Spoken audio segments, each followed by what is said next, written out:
Hindi cinema के पहले superstar Rajesh Khanna भले ही अब इस दुनिया में नहीं है, लेकिन वो आज भी अपने फैंस के दिलों में जिंदा है।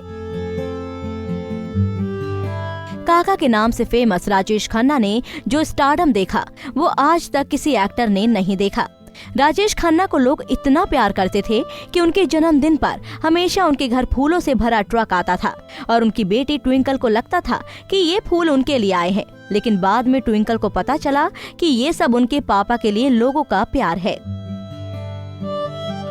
फिल्मी करियर की बात करें तो राजेश खन्ना ने फिल्म आखिरी खत से डेब्यू किया था। उन्होंने लगातार 15 हिट फिल्में दी थी।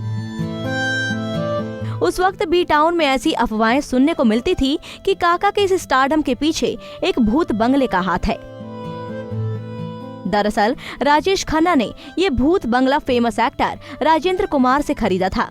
जब राजेंद्र कुमार बॉलीवुड में अपने पैर जमा रहे थे तब उन्होंने इसे खरीदा था। हालांकि लोगों का मानना था कि ये एक भूत बंगला है।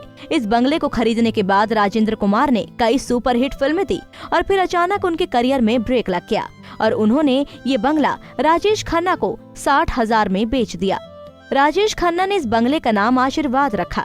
इस बंगले में कदम रखने के बाद राजेश खन्ना सफलता की सीढ़ी चढ़ने लगे। डिम्पल कपाड़िया भी इस बंगले में शादी करके आई।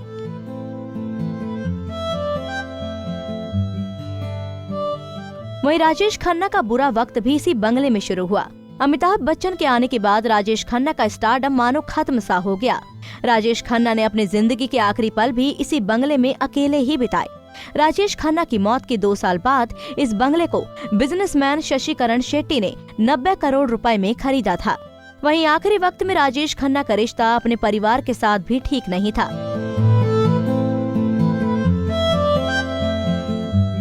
राजेश खन्ना डिप्रेशन का शिकार हो गए थे। उनकी पत्नी डिम्पल उनके साथ वक्त बिताना चाहती थी, लेकिन राजेश खन्ना खुद में ही व्यस्त रहते थे।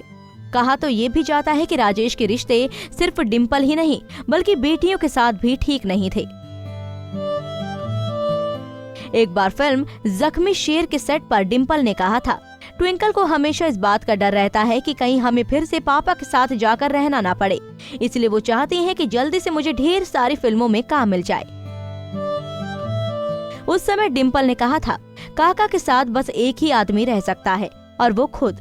मुझे अपने लिए और अपनी बेटियों के लिए खुला घर चाहिए जहां सब अपनी आवाज उठा सकें और खुलकर जी सकें।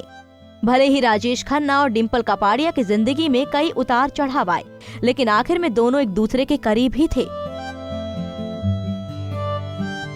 पत्नी से अलग रह रहे राजेश खन्ना ने एक बार कहा था, क्या आप जानते हैं, मैं अब भी अपनी पत्नी डिम्पल से बहुत प्यार करता हूँ। वहीं कई साल अलग रहने के बाद भी डिम्पल और राजेश खन्ना का तलाक नहीं हुआ था।